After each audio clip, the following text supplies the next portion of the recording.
That is what this profession, this body of knowledge continue to fascinate me, because it almost feels like it's still waiting for us to explore what more can we do for our patients, and even for our intellectual pursuit, what more is out there.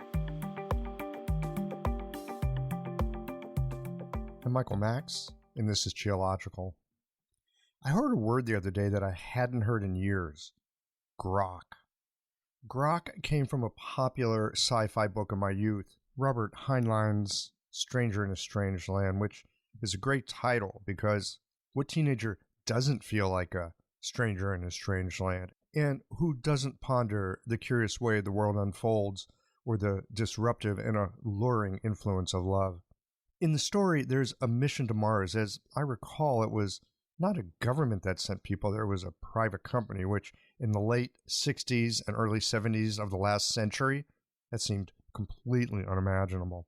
But today, perhaps the only way space exploration actually continues. But I digress. So there was this mission to Mars, and everyone dies, except for a child who was born on the journey. And he ended up being raised by Martians. And eventually, after he was, air quotes here, rescued and brought back to Earth, we find out that he thinks differently because, well, after all, he was raised by Martians, and Martians don't think like we do. They take time to grok a situation.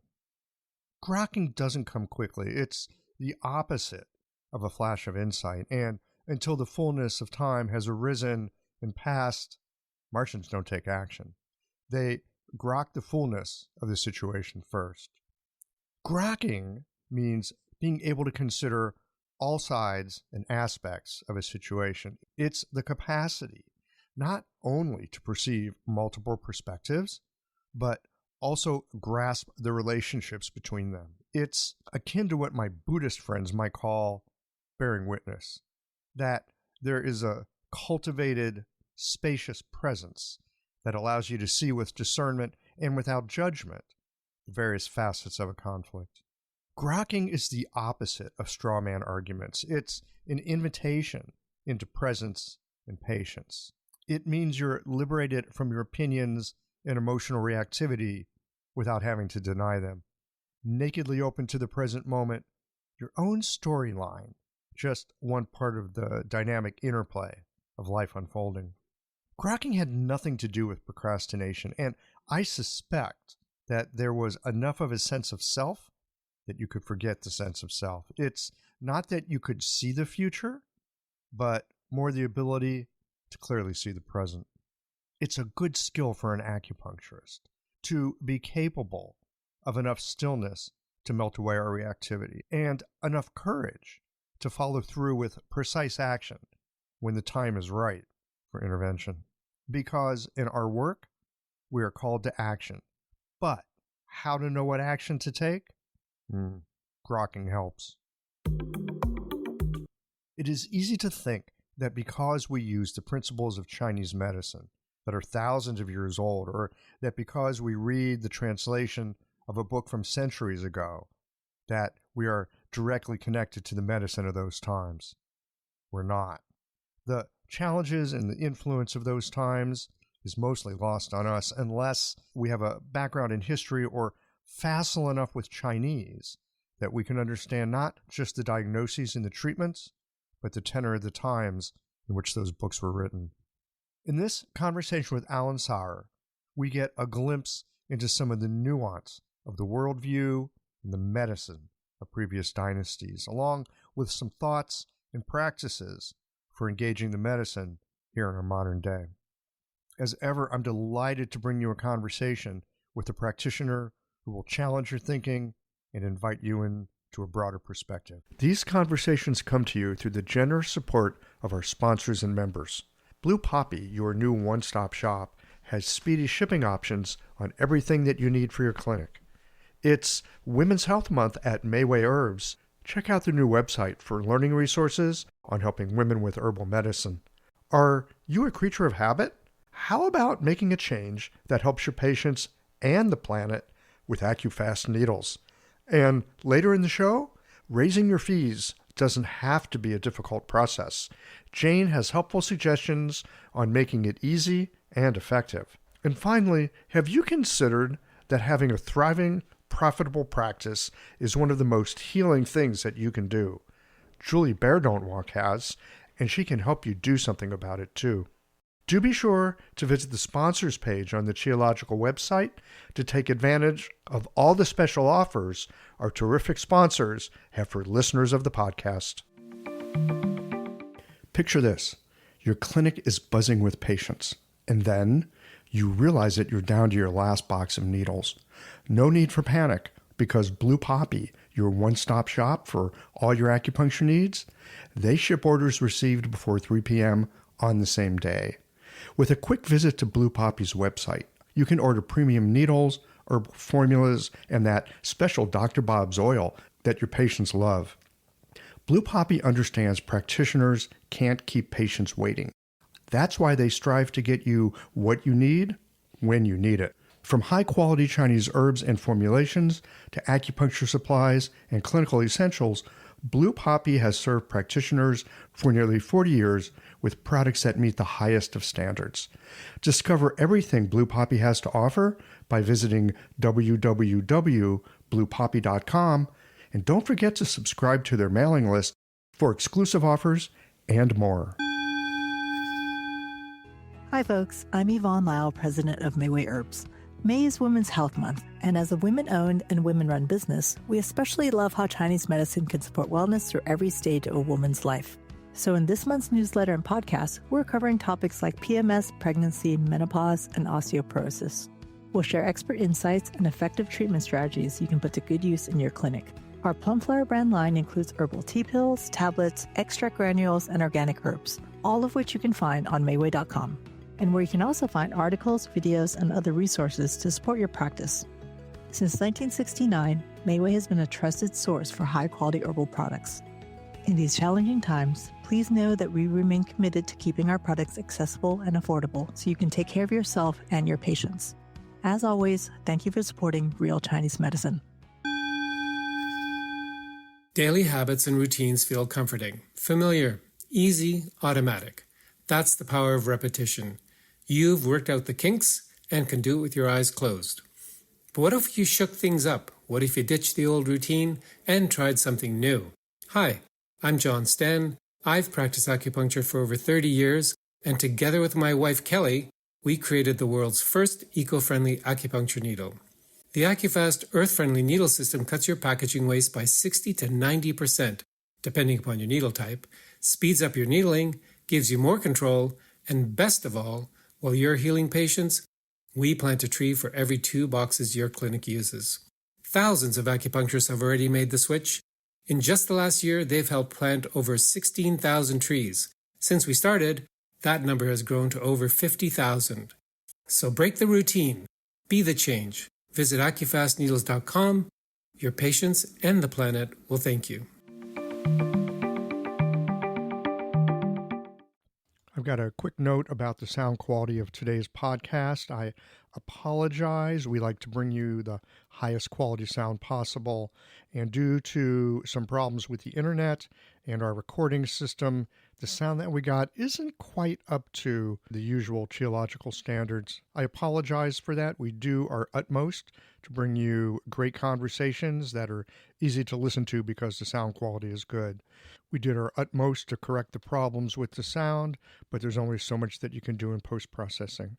And you know, conversations have their own kind of special magic, and so you can't really go back and redo it again. We've done our very best to make this one sound good for you.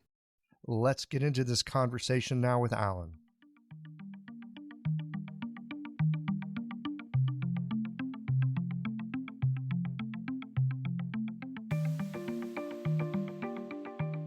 Allen Tsaur, welcome to Qiological. Thank you for having me. It's an honor. Well, actually, the honor and the pleasure is all of mine. I have read some of the translations that you've done. I've read some of the provocative thoughts that you've had about Chinese medicine over on your website. Oh, God. Oh, God. Oh, yes. That's right. And here we are in public, and we're going to talk about some of this stuff. All right. Let's do it. Let's do it. It should be a lot of fun. So we had a little conversation before rolling some tape here today, I had mentioned that I noticed that cool model of the Saturn V rocket that's on your bookshelf with your Chinese medicine books. And I thought, this guy must be some kind of geeky, like, tech dude, in addition to being a Chinese medicine practitioner. What originally did you study in school, and how did you find your way into Chinese medicine? Well, it's a long story. So I originally attended Northwestern University, and I was majoring in material science engineering, and also I did a lot of research in nanomaterials. So research and lab work, engineering, that was my stuff. And after I graduated from college, I went to work as a consultant in China. So when I was in China, I was based in Shanghai for almost 2 years. And during the weekends, someone took me to an acupuncturist near Qibao of Shanghai.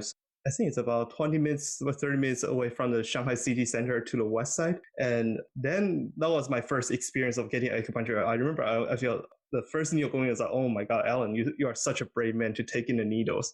I know that I would be doing that to the people right now. But that was my first exposure to that. And it didn't really create a drastic change in my life, but I remember I was just getting curious. I was like, what is this? And why does it work? Because I have seen, for me, because I'm relatively healthy, but for other people, like I would see people with like some very excruciating pain going into a clinic, and they would just walk out. And I'm just like, how does that work? So that curiosity got to me. So I just started to read a little bit about Chinese medicine, and then I started reading a few blog posts by this Taiwanese American doctor. His name is Li Haisha. He passed away in 2013. He probably pushed out some of the most aggressive posts out there, and in which he kind of points out the flaws of the mainstream medicine and what Chinese medicine could accomplish. And so that was what really piqued my interest. And then I just remember I just started buying books and started reading one book and another. Then I got the books, but I didn't understand anything about it. And at first I thought I could just do it as a hobby. Maybe like I'll be working at the same time and then do some of that stuff. Maybe like Shi Tai did back in 300 years ago. But Tai. Yeah. Tai. Yeah. He was a canal engineer, and he was some guy who practiced medicine as a hobby, and he did it much better than everyone else. And he wrote a lot of, can almost classify as troll post today.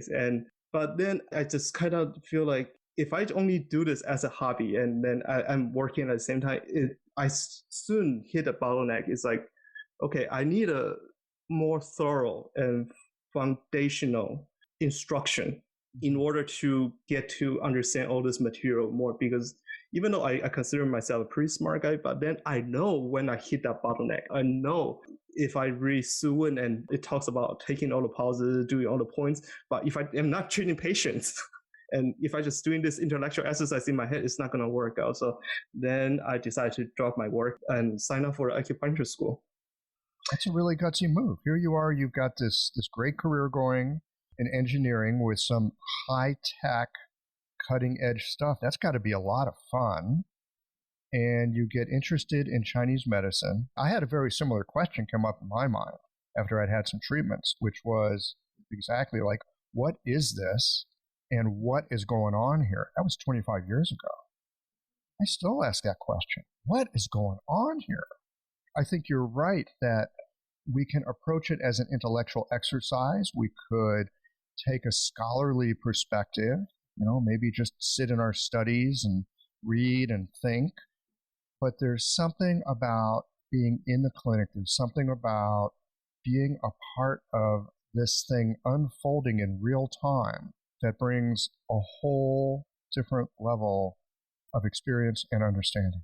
Yeah. When I used to read, before I even signed up for acupuncture school, I read a lot of almost like case study. And a lot of people were acupuncturists or herbalists. They just kind of showcase their prowess. And it's like, oh, when this patient comes in, I did this, and then the patient is all good. And I'm just like, okay, that sounds like the legends of, I don't know, Bian Che or legend of Huatuo. We all love those, but are they real? And especially today, it's really hard for us to fact check those case studies. People can be making, so even though I'm open to that possibility, but at the same time, there's always a doubt in my head. It's like, is that real? But after I graduated from school, and then I learned a little bit things here and there, and then I was able to recreate that. And that is something completely different. And that is when I start to have this, you can say almost like a faith or confidence in my practice. And it's like, oh, so this is what we can achieve. And maybe we can even shoot for higher. So that is what this profession, what is all this body of knowledge continue to fascinate me, because it almost feels like it's still waiting for us to explore what more can we do for our patients, and even for our intellectual pursuit, what more is out there. Exactly. And it's endless, which I'm not sure if that's the good news or the bad news. You just said something about when you see it actually work. We read these incredible case studies, and it gives us a hint, it gives us a clue. Maybe we can learn to work like this. But until you've done it yourself, it's a nice fairy tale. And you use the word faith, and you use the word confidence. I think faith is when we read it and we believe it's true. Confidence is when we've read it, we've actually done it. That's where the confidence comes from. Yep. When it's in our true experience. I think it's so hard to understand a lot about Chinese medicine without having a hand in it, other than very maybe academic or intellectual understanding. Has its place, but until we have that actual experience, it's hard to know for sure. And this gets into the topic that I wanted to discuss with you. You stand in a very unique place. You speak English, you speak Chinese, you read Chinese, you're from Taiwan, so you're fluent in this stuff.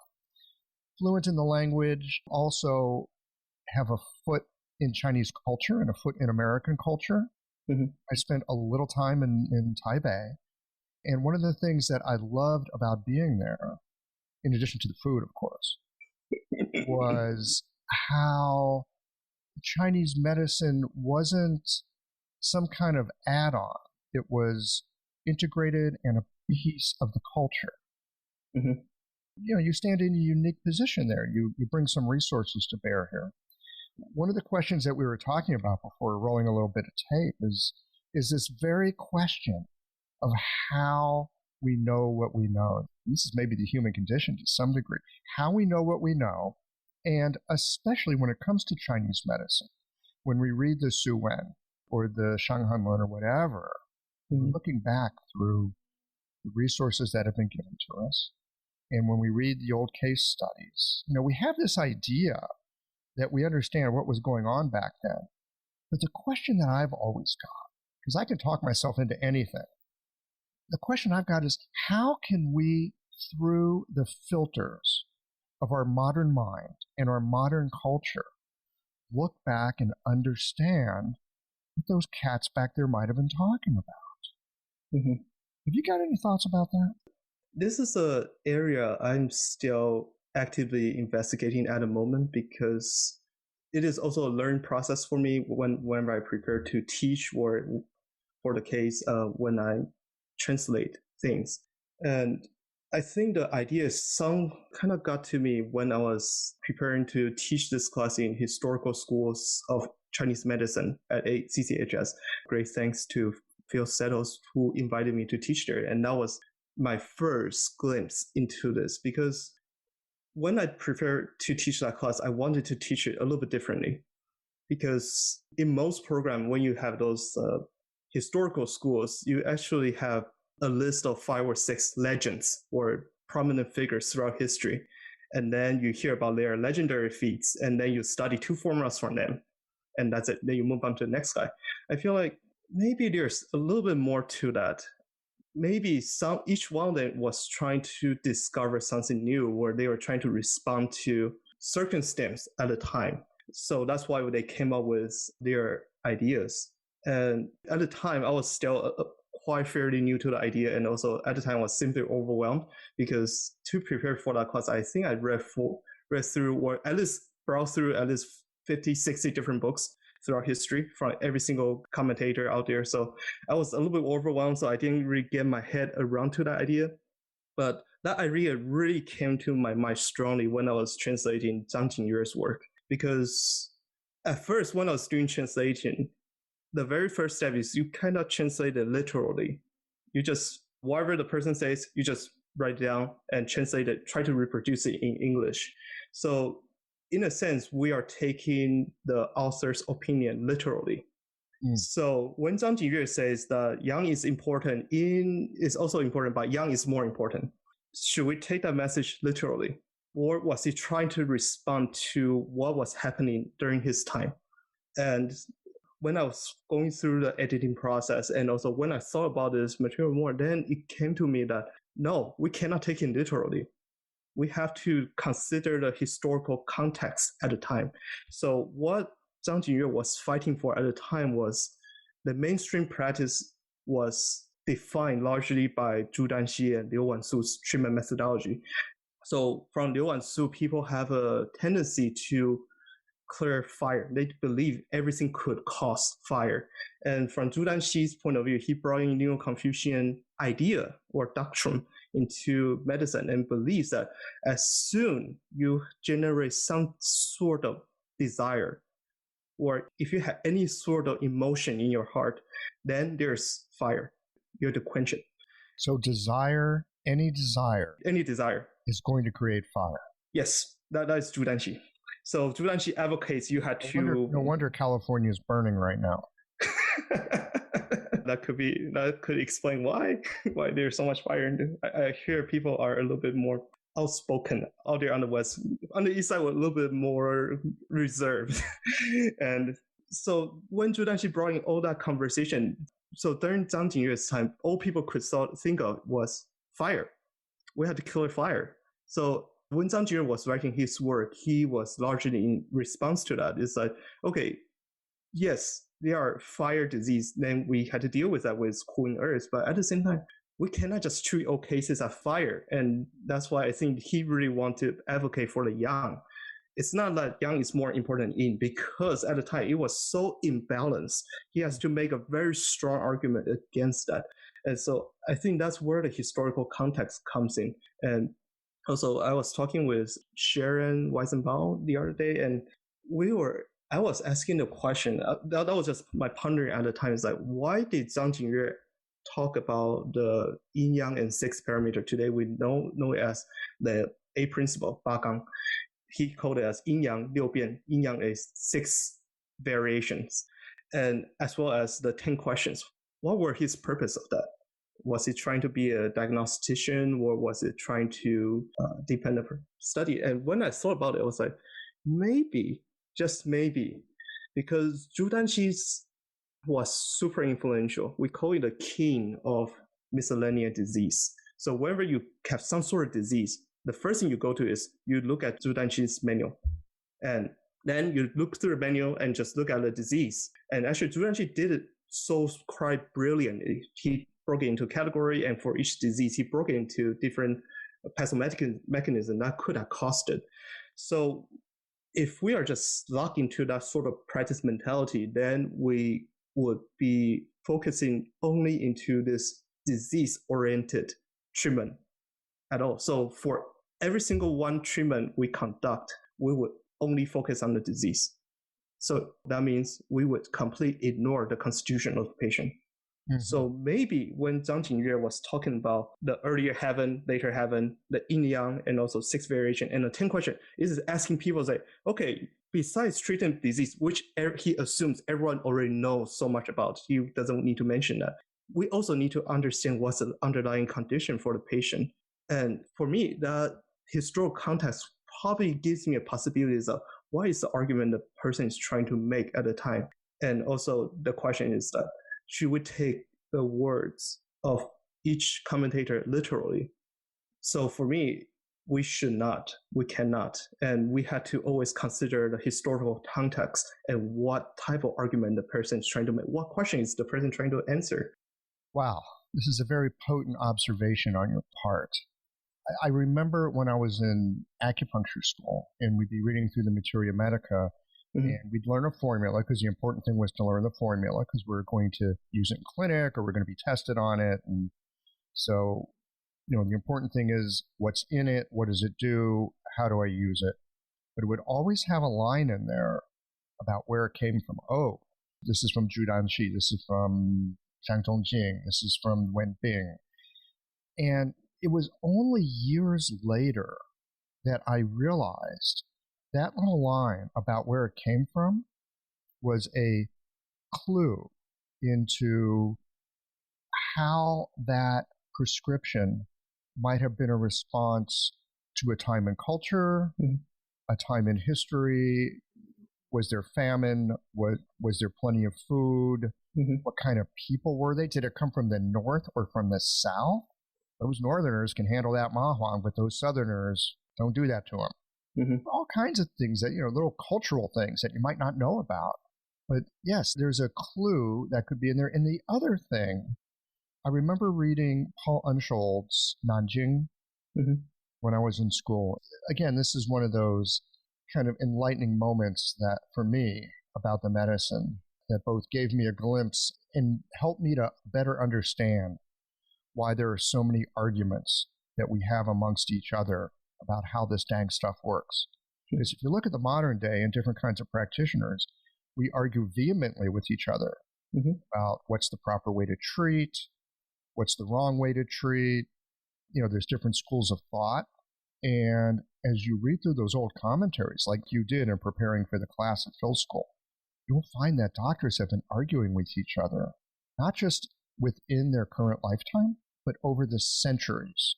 And I hadn't thought about what you just said. This further illuminates it for me, that what they're talking about might be a response to the sort of zeitgeist of the times, the popularity of the times. And if you don't understand that, you might think they're actually talking about the Su Wen, or you might think that they're talking about something from the Shanghan Lun. You might think they're talking about something that is a foundational aspect of Chinese medicine, and we think we know what it means. But if I'm hearing you correctly, it just might be that they have an opinion about the time and they're pushing back against some other influence.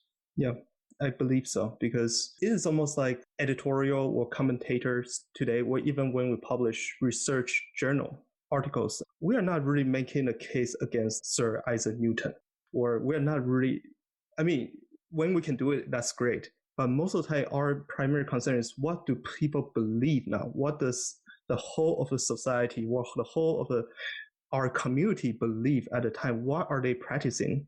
And especially for the case of medicine, because when medicine, if we practice with certain bias or certain dogma, then there could be some dangers. And so when I read through Zhang Jingyue's work, I feel like he was writing such a passionate, strong responses because he saw people were getting mistreated. He saw people were, in his words, were almost like abused because people were practicing the dogma blindly and to the disservice of the patient.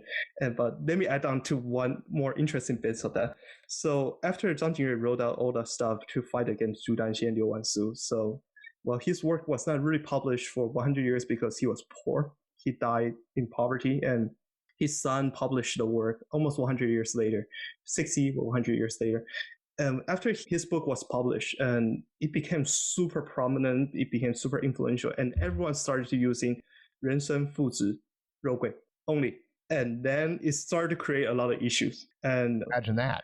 Yeah, so then Chen Xiuren came along, and he just attacked the entirety of what Zhang Jingyue stood for. And I was like, this is quite interesting, because I feel like if Chen Xiuren lived in the time of Zhang Jingyue, he would have made the same argument. He would, because what he was responding to is not really this personal attack. He was responding to the mainstream practice of the time, and in which people were practicing with this blind attachment to their dogma, and they believe it worked. It's like, okay, whenever a patient comes in, they just say, oh, yeah, that's yang deficiency, 人参父子 and 肉桂. And sometimes they mix in a little bit of 熟地黄, but that will be their protocol for every single patient, or 80% of their patient. And then people start dying left and right, or we start to have a lot of digestion issue, because those things are not that easy to digest, especially if you prescribe it. And then Centurion was like, okay, let me destroy that guy.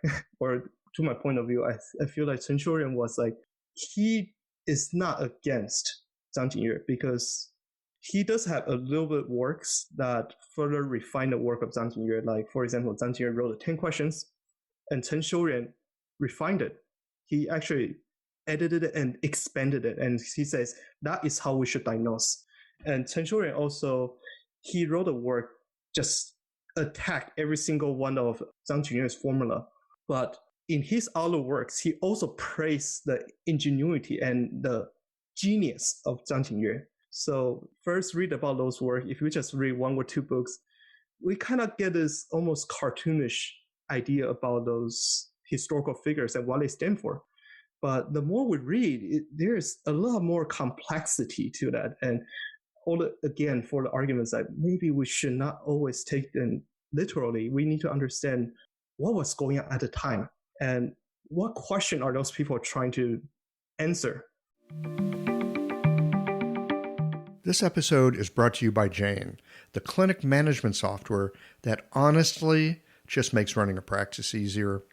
Let's dive into something that's never easy, but sometimes necessary: raising your fees. It can feel awkward, right? But here's a tip that can really help. Consider offering flexibility to your patients as you introduce the change. When patients face new fees, it's natural for them to feel uncertain or concerned. That's where flexibility can really make a difference. Offering options like a phased increase, suggesting a payment plan, or even taking a moment to talk things through can help to ease the transition. These thoughtful gestures show your patients that you're listening and care about them, which strengthens the trust you've worked so hard to build. If you're looking for more ideas on how to navigate these kinds of changes, head to frontdesk.jane.app and check out the article, How to Tell Clients You're Raising Your Fees. One last thing, if you're ready to give Jane a try, you can use the code CHIOLOGICAL for a 1-month grace period on your new Jane account. Yes, well, it sounds like what they're trying to do is to practice medicine in a safe and effective way and help people. And Zhang Jingyue had his particular point of view when he was alive, given the times. Chen Xiuren comes along a bit later. Now there's the influence of Zhang Jingyue that's sort of in the mainstream. He's not picking on Zhang Jingyue just because he's like, I got it out for this guy. He's looking at the medicine of the moment and going, there's some things that aren't working well here, and he could take some of it and point it back. At the same time, and this is beautiful, this is gorgeous, he also would look at some of what Zhang Jingyue did, and he says, yeah, this guy's smart. Let's not throw this guy out.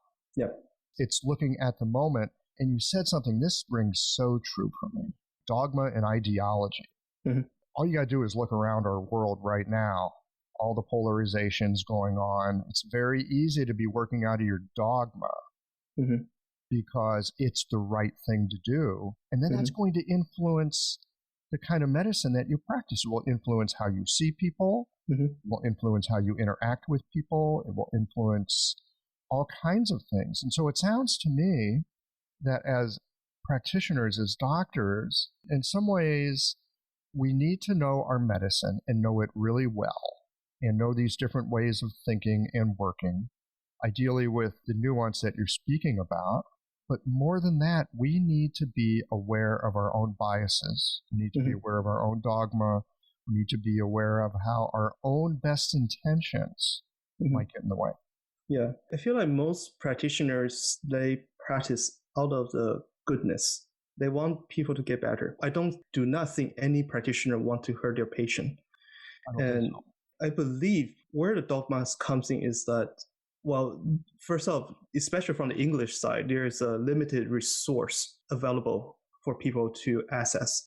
So for me, I can reach back for like 1,000 years back to Song Dynasty. I can pull out all this thing easily, but it's not really a case for most people here on the Western side.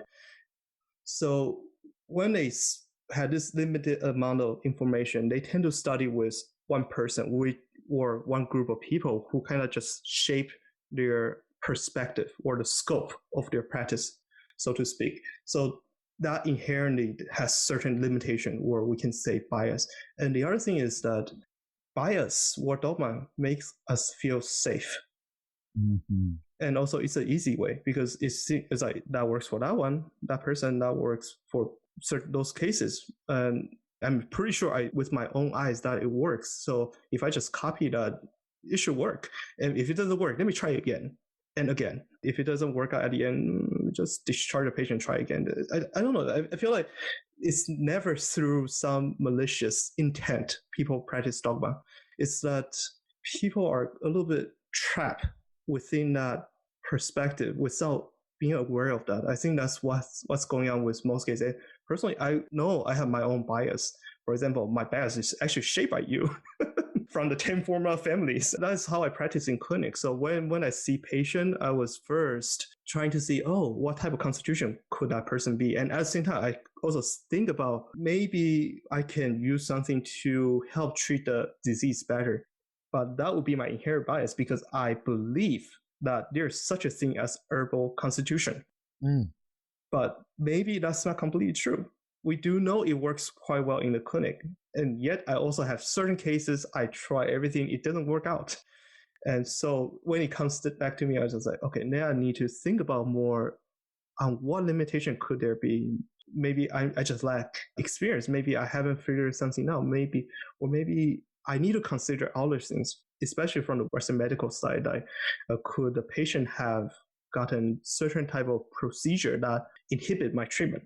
Or maybe there's something I do not understand enough about my patient. And so I think the danger of dogma and bias is that when we see those as a safe protocol, the easy way to treat people, that's when the danger comes in. That means we start exploring all the different possibilities for the service of our patient.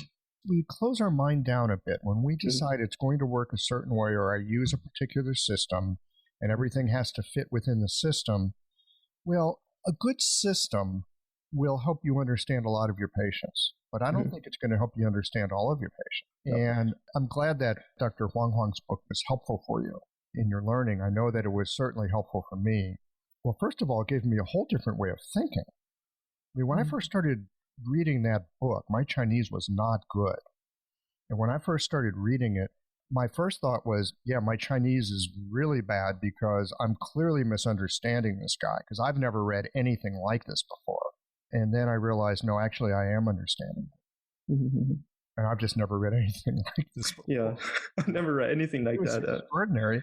And I found Dr. Huang's work, and I still do find it to be very helpful because it gives a perspective, especially for a beginning herbalist, of what might be useful at the outset.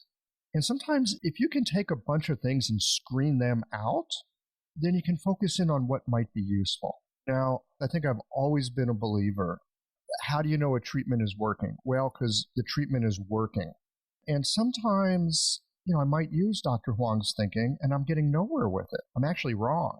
Maybe I'm just wrong, or maybe I just don't understand it well enough. So often when I can't get the medicine to work, I don't think the medicine is limited. I think I just don't understand it well enough. And there's often certain nuances. There might be something that's primary that needs to be addressed first, but I'm missing it. For whatever reason, I'm blind to it. Can't see it. And so it won't work. But the beauty of Dr. Huang's, whether you believe, I don't believe that there's constitutional formulas. I believe that there are different mental models that can be useful.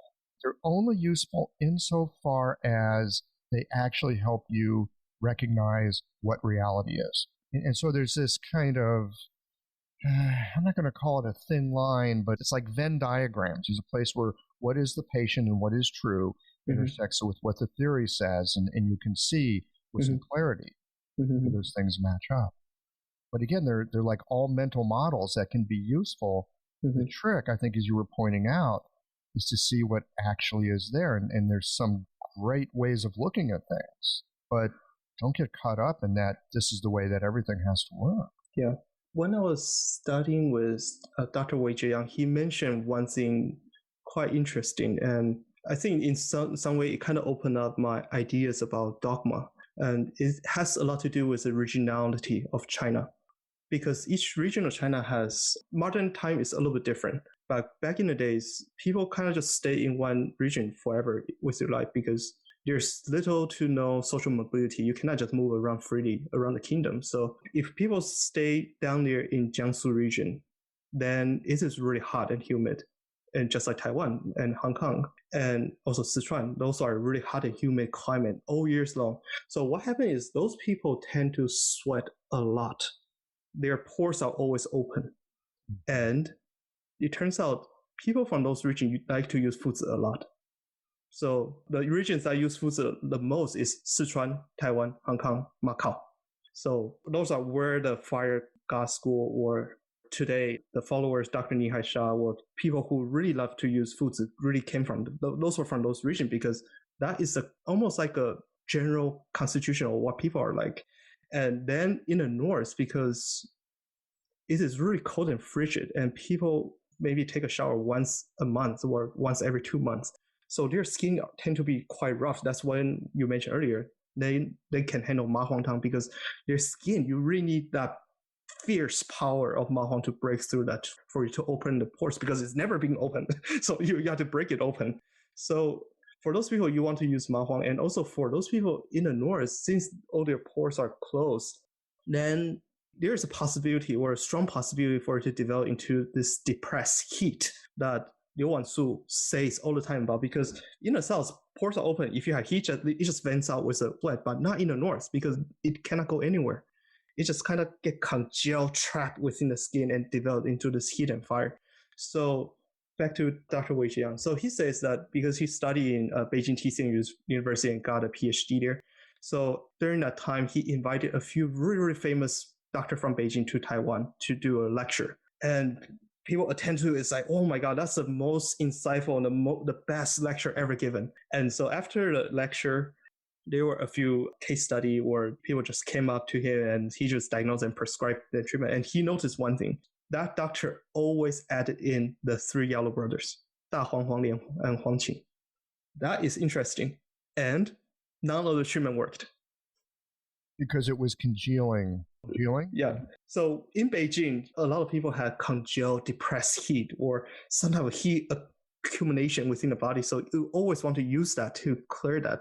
But when he went to Taiwan, when people sweat all the time and they have a tendency to lose their yang qi because sweat is yang qi. So most people are a little bit on the yang deficient side. And then if you further add in the 3 yellow brothers, God helps them. So then that's when Dr. Yang said, oh, I swear to God, that guy is like the best doctor in the Beijing region. I can swear. That guy learned so much. He has so much clinical knowledge and everything. And he works miracle in Beijing. Why didn't he work in Taiwan? The thing is regionality and what type of people we are treating there. And then I think that's what Dr. Yang first got me the idea is like, oh, maybe we should consider not just lineage but regionality, what people eat, climate people live in, and maybe we have developed, or maybe the lineage developed those as a response to those patients. And so when I first began to practice, I was highly influenced by the Fuzi school. I believe if you want to treat anything, you can just add Fuzi, because one of my first influence was Dr. Nihai Shah, who is famous for as he has a nickname of Ni, the Fuzi guy. And also I was highly influenced by Li Ke, who uses 200 grams of Fuzi one day or something like that. And also then I read Liu Lihong's 思考中医. So later on, he also joined the Fire God School, and then he got highly influenced. And so he uses Fuzi left and right for everyone. So, but then after I began to practice, I realized it's not working. Maybe not here in Maryland, because we do have 4 seasons. We are not always hot all the time. So, and that is actually what led me to questions. That was my first dogma, my first safe space, so to speak. I believe from my worldview at the time, Fuzi was the one answer, the one salvation to all my patients. But then I started to see patients who are not in this Venn diagram with this safe space. That was when I was lost. I was like, oh my God, so how do I reorient my thought? And that's when your book brought to me. It's like, okay, now I have a guideline to follow. Maybe it's not an answer to everything, but it will give me a very good first step to understand the patient or deal with a disease, or at least give me something to start on. And it tends to work. It doesn't work 100%, but it gives me some perspective. And also, I think the way how Dr. Huang does it so beautifully is that for me, right now, when I see patients, I kind of almost seems like they kind of go into different category. Or when I face a disease where patient, immediately I was like, oh, that feels like Banxia. So that gives it a head start. It's like, okay, here are those Banxia formula. Which one do I pick from? And so that would give me a very easy start instead of scratching my head. It's like, oh, this person had that, so I need Chaihu. That person had that, oh, I also need this. I also need that. And in the end, I was like, oh, okay, that seems like a possibility of like 20, 30 different formulas. So it gives you really good guideline to begin my treatment. So that's all my thanks to you, because after the destruction of my first dogma, that was what kept me going. I think you've just put your finger on something very poignant here. That we do have ideas. They're often good ideas. They often work in a context. I mean, I remember very early in my studies, one of my teachers really hammering home the idea, because he came from a completely different place. He actually came to the school that I was at, and Seattle is very different than the environment that he lived in. He would preface so many of his comments with, well, where I live and the weather's like this, it works like that, and this is what I use. But here in Seattle, that may not be the case, right? You're going to need to pay attention to that. You're going to need to modify accordingly. And that's always been in the back of my mind. But the thing that you just brought out, and I think this is what makes practicing medicine truly an act of yangsheng and an act of cultivation, is that we will find things that generally work, and then we find places where they don't work at all. And so the mental models, the cognitive frameworks, the beliefs, the dogmas, they're all going to get broken at some point. Like, how are you with having your view of the world upended, broken? So let me ask you just personally, when you're in the midst of, oh yeah, things work and I kind of know what I'm doing, and then you realize, actually, things aren't working at all, and maybe I don't know what I'm doing. And when your dogma starts to break down, how do you handle it? What do you do? What do you lean on to find your next steps? So when that first happened, I think I was a little bit desperate. So I still really want to hold on to it and hold on to that dogma, and just like, maybe I just didn't figure out quite well. Maybe I need to find out new ways to use Fuzi, because that was my first dogma. Or maybe I just didn't understand Shanghanlong well. So I just remember they were nice. I was just like feverishly like browsing through pages of Jingui. Others like, there's definitely something I missed. But it didn't really work out. Then I just started to prescribe all the random formulas.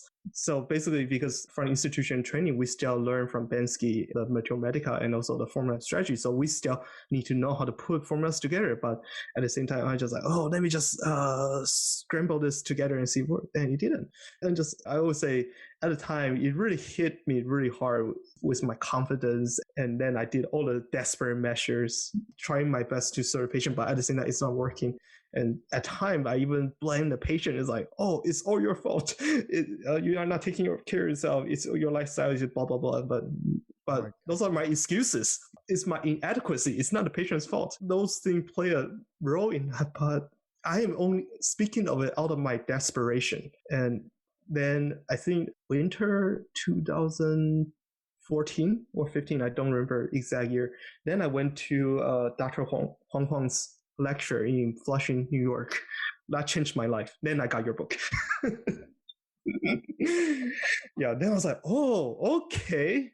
now I don't need to use 100% foods. I can use something else. I have all the newfound flexibility to deal with all type of things, whether I want to steer more into the constitution idea, more into disease. And he just offers us such a good framework for us to start our treatment. Of course, framework being a main structure or mental model is bound to have certain limitations. But I feel like even Dr. Huang, he's still evolving.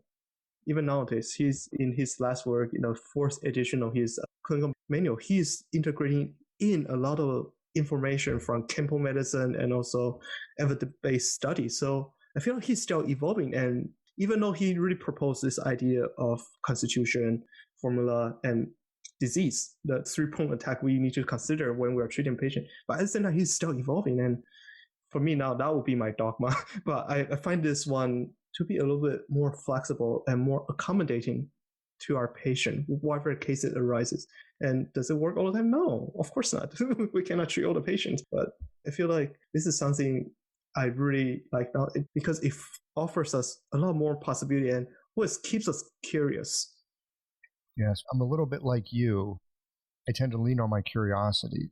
And I came to Chinese medicine not too dissimilarly from you, in that I got curious about it. I had a nice career in high tech. I was not looking for another career. I was not looking for another job. But I got curious about it. One thing led to another. I mean, we didn't have tons of books in English at that time. So curiosity, I think, can be a part, I know for me, it's a part of that breaking down the dogma. There's always that moment of like, oh shit, now what?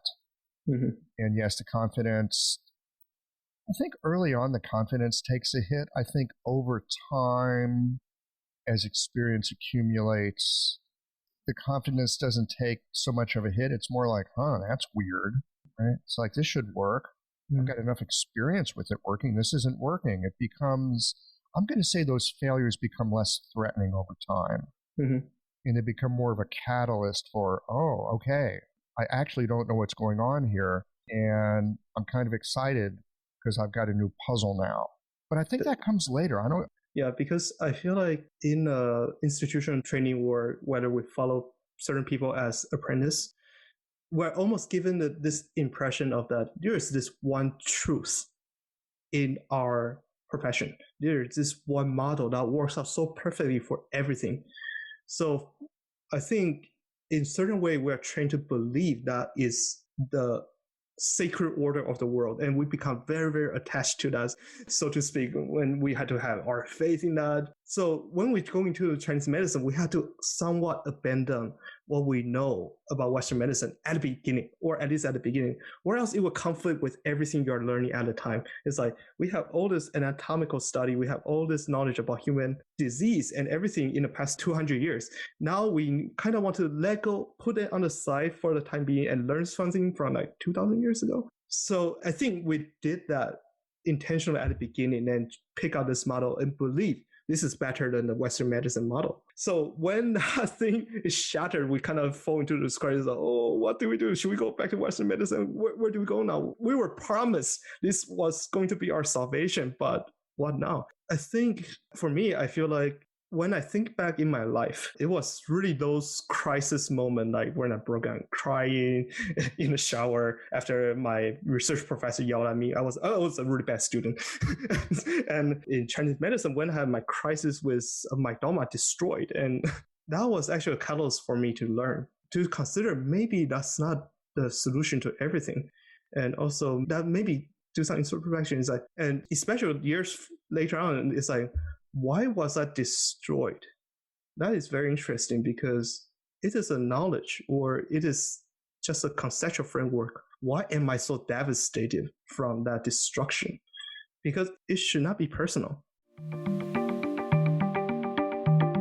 Having a thriving, profitable practice is one of the most healing things you can do as a healthcare practitioner. Because a robust business is the ultimate expression of vital qi. And that's the heart of our medicine. I'm Julie Bairdontlock, and I help practitioners grow nourishing, profitable, authentic businesses that embody the generative cycle of Chinese medicine. This isn't about all yang all the time. It's about expanding your own internal capacity, growing collaborative relationships with your patients for ethical patient retention, and marketing as an extension of this medicine, not a necessary evil. You already know that everything is connected in your patients' lives and bodies. The same is true for your business. When we align your systems, your schedule, your pricing, and your offerings with you, we create flow, which means more spaciousness, more impact, and more joy. When you are in the flow, fully resourced in terms of chi, time, and money, your business becomes a source of healing, not just for your patients, but for you. Let's grow something rooted, radiant, and real. Visit lifeflowconsulting.com to learn more. Well, you just used a phrase, sacred order of the world. Yep. Okay. So we know this from looking at Western history in particular. People that have an idea of the sacred order of the world, i.e. their religion, are happy to take an axe and convert their neighbor. So no, I don't think anyone takes too kindly to having their sacred order of the world taken apart. I think that is, if you're not devastated by it, then maybe you haven't gotten down to the crux of your actual sacred order of the world. Our medicine will break us in the process of making us. Yep. Have you got any practices that sort of help you keep head and heart together in the midst of things falling apart? So for me, I'm a Buddhist. So personally, I practice meditation. So there are a lot of different kinds of meditation out there. So I think the most famous ones out there is something called anapanasati, mindfulness of the breath. So you just focus on your breathing. And the other type that is really popular with the Goenka movement right now is vipassana, the insight meditation. But for me, I practice something a little bit lesser known. It's called meditation on loving kindness and meditation on compassion. So metta and karuna meditation, I would say those are the things that saved my life, because I was a very headstrong person with a lot of anger. So there are a lot of issues in my background. So I actually immigrated twice. I was born in the States and immigrated to Taiwan. So that was a huge trauma for me when I was young. Then I immigrated back to the States. That was second trauma in my life. And also all families have their own issues. And so that kind of shaped me to be about this young guy who was like brilliant, smart, clever, but so much anger and so eager to prove himself. So I always had this inner frustration, anger that I stored up, and everything just ticks me off. And I would say loving kindness and compassion is what really saved me, because it was what resolved my inner anger, because then I need to look into myself, learn to forgive myself for all the mistakes I made, and also learn to love myself because I made those mistakes, because at the time I thought that was the best thing I could do for myself. I didn't do it to hurt myself. I think we always come up with solutions. You know, they're helpful in the moment.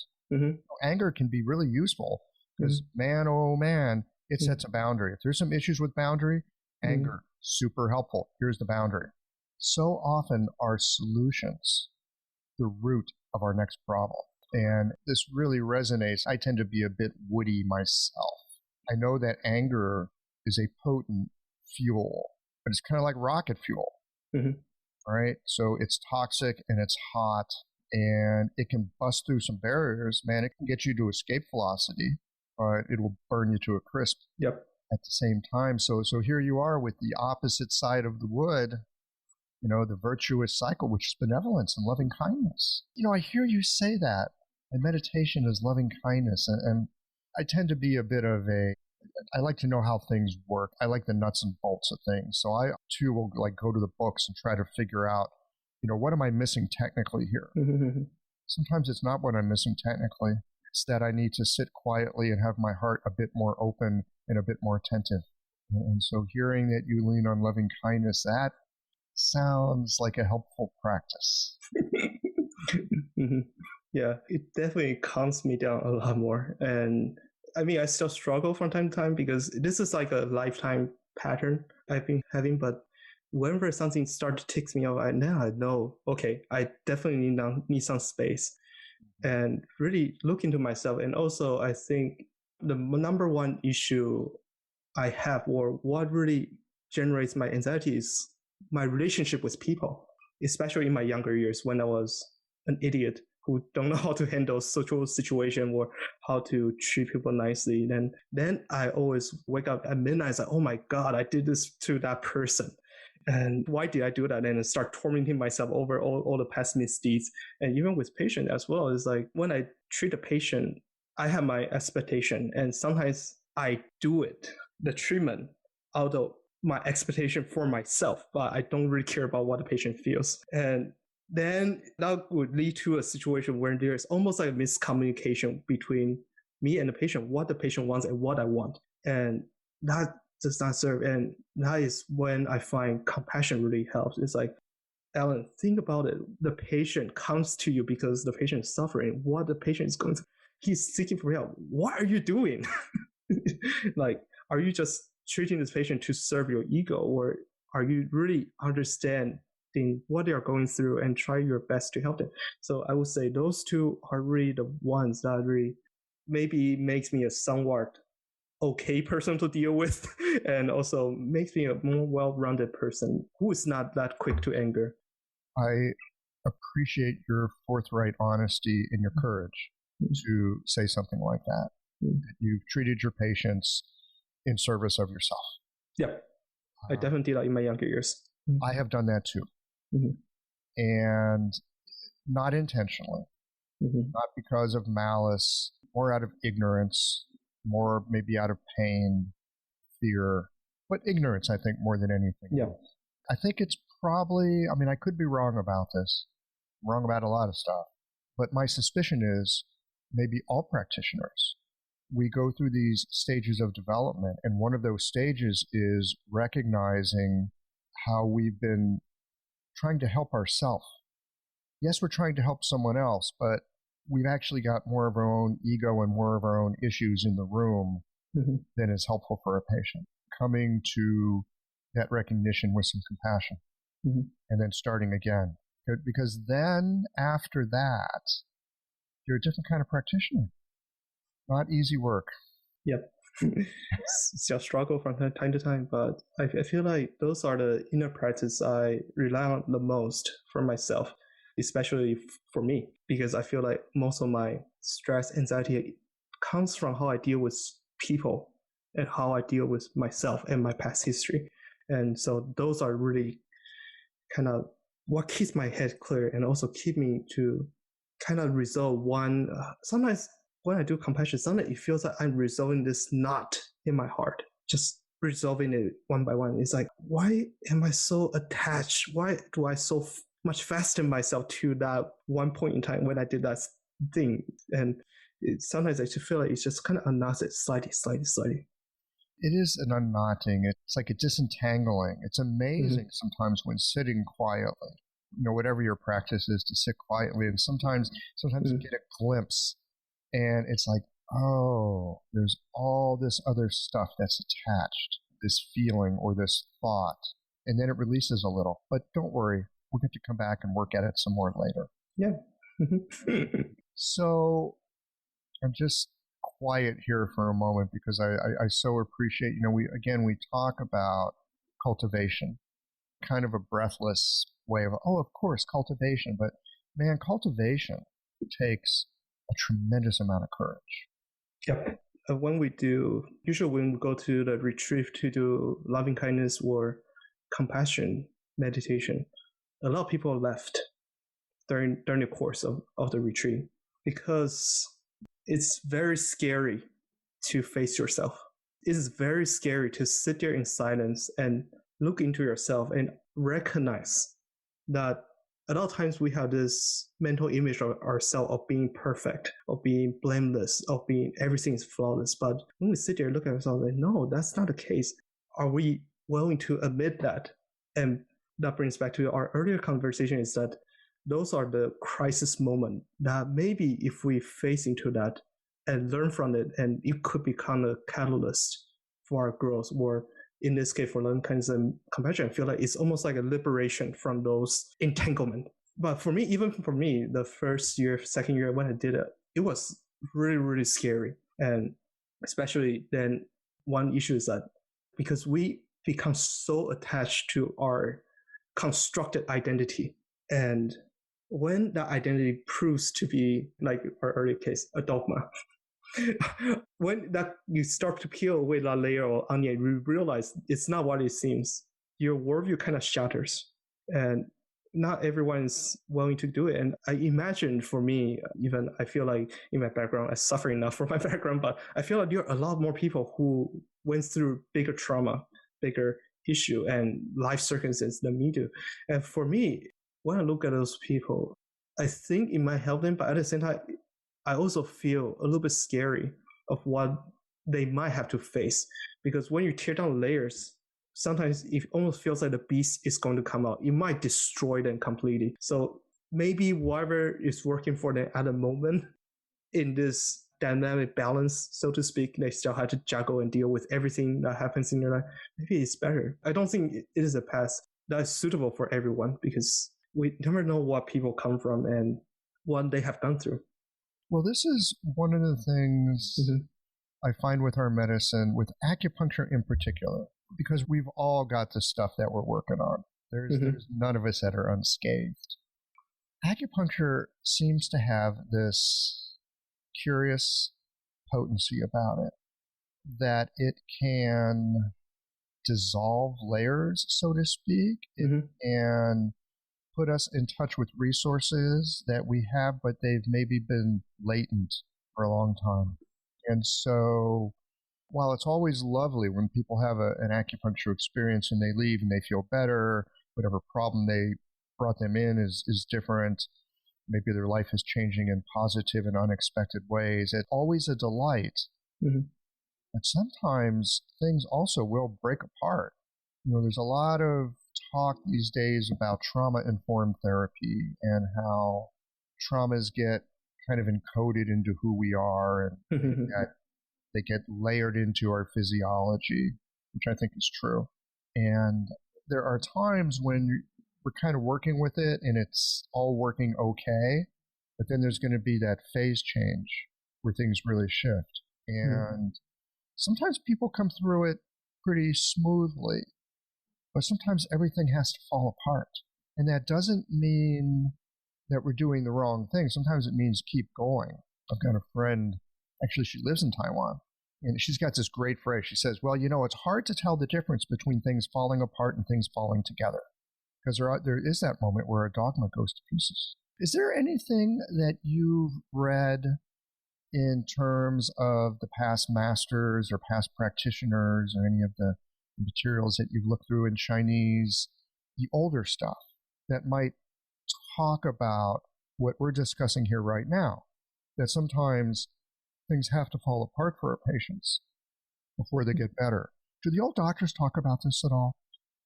I don't believe I've read anything like that.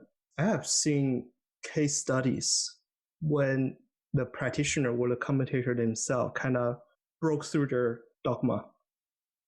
They realized something is not working, then they discovered this newfound knowledge about medicine. They wrote something about it, but I don't think I have read that from the patient side.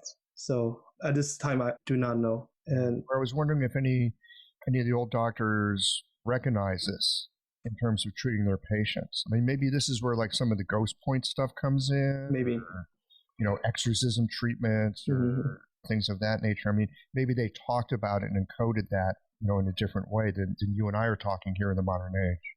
Well, it does sound a little bit like 甘麦大澡汤, but I think it's too easy to jump into that and 百合汤 and 百合地黄汤, something like that. But I just don't know. But I can tell from my treatment, it did happen a few times, and it happens quite often with 逍遥散.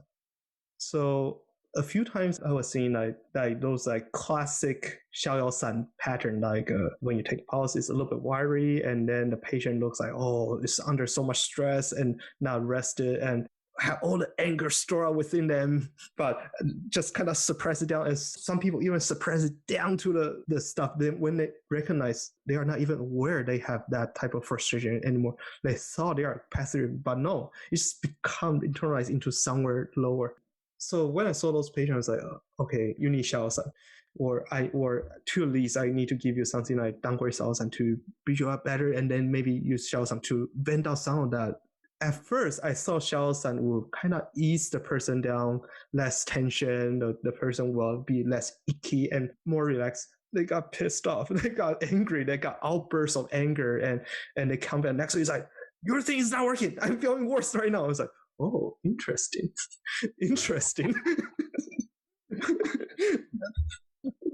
At first, I really messed up, so then I just quickly switched to something like a bacentang or something to stabilize the patient a little bit before I tried again. But later on, I was just like, or sometimes I just feel like maybe I'm on the right track, and maybe I need to increase the dose of chaihu. Increase to such a degree, kind of breaks through all that 郁气, or breaks through all that depression, stagnant, constraint to get rid of that. This is a great point, and this is why I love Chinese medicine so much, because you're using a very common formula. We all know Xia Yao San. And oh yeah, it helps people and they feel better. Well, there might a phase where it doesn't. It actually might get worse, and you might need to adjust percentages of your herbs to address this, because they're in the process of unwinding, process of uncorking. They're in the process of maybe having that dogma, that model of the world coming apart. Anyone who likes their view of the world coming apart. No one wants you to pull the rug under their feet, especially you don't have any replacement for them. And that's the scary part for a lot of people. If you think their worldview is flawed, and then you decided out of their good, you pull the rug under from them, now the patient has nothing. That's even worse. Forces are in place. And of course, in our modern world, that could mean you're seeing a psychotherapist, or maybe they've got a meditation practice, or I'm just thinking for myself. Actually, I do this sometimes. I've been doing this acupuncture recently, which has got some firepower to it. And on occasion, especially for people that, they're kind of nice and they're kind of intellectual, they really think things through really well, but their boundaries suck, and they end up being really constrained because they won't stand up for themselves. Tonifying the gallbladder, these people can be really, really helpful. I want to make sure that two things. One, they've actually got some resources to work with when the shit hits the fan. And two, are they okay with other people calling them a jerk? Are they okay with other people saying, you're so nice, but now you're just awful? Because that might be improvement for this person. Gallbladder energy comes out and goes, nope, here's the boundary, and I'm here to enforce it. You got a problem with that, buckaroo? So, yeah, there's times I like to warn people and make sure that they've got resources. This could be rocky for a little while. Are you okay with that? Well, I had no idea that we're going to veer into this territory today. I thought we're going to be sticking with the classics. Well, we're just having a conversation. I have my tea, so anything goes with the tea, right? Anything goes with the tea. You got that right, my friend. Well, we could probably talk about a lot of other things, and one of the things I'd love to talk with you more about, I think we're going to have to do it another day, though, is Shu Ling Tai. Oh, my hero. Your hero. So it was Dr. Huang that actually turned me on to Shu Dachun, Shu Ling Tai's other name. And Dr. Huang is a big fan of Shu Ling Tai. And so maybe we can come back on another day and dig into that.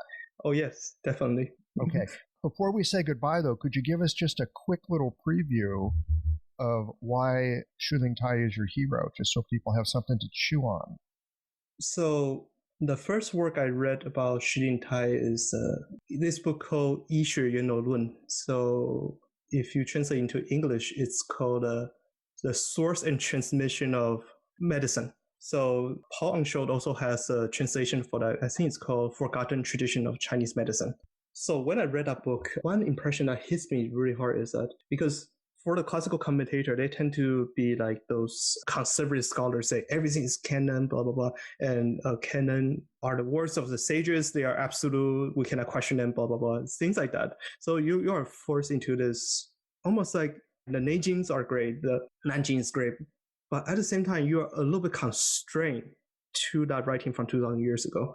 And Shu Ling Tai was one of the fresher new voice who was not afraid to question those canonical writings. And for me, that came with a lot of new possibility, because I feel like maybe it's my training or my background of I'm scared of the possibility that where there is no more discovery, or I'm scared of the situation where I'm left with no more new ideas. And Xu Yingtai really gives me a really fresh air of saying, oh, maybe we can be a little bit curious about things. We can think about a few things. And at the same time, well, Xu Yingtai was still limited by his background or context at the time. He was still very much so the conservative side of canonical annotation. But at the same time, he questions them.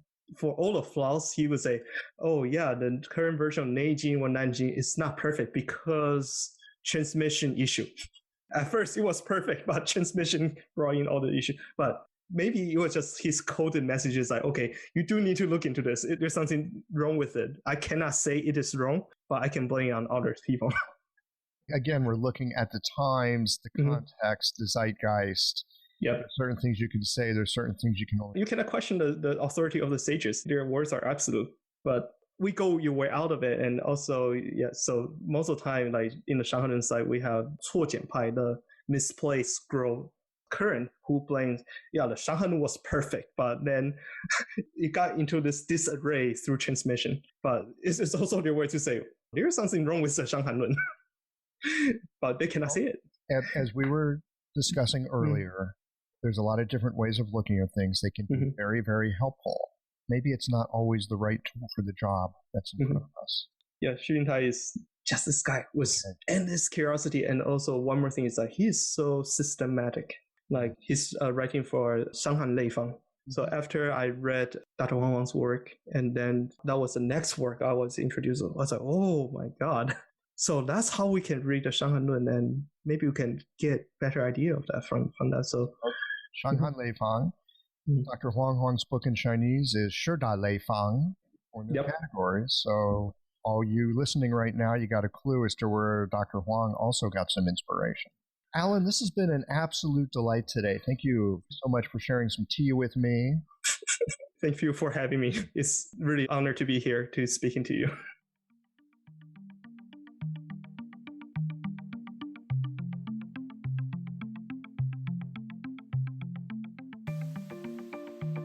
Dr. Huang Huang first introduced me to Xu Yingtai as one of the first sources that he came across when investigating formula categories.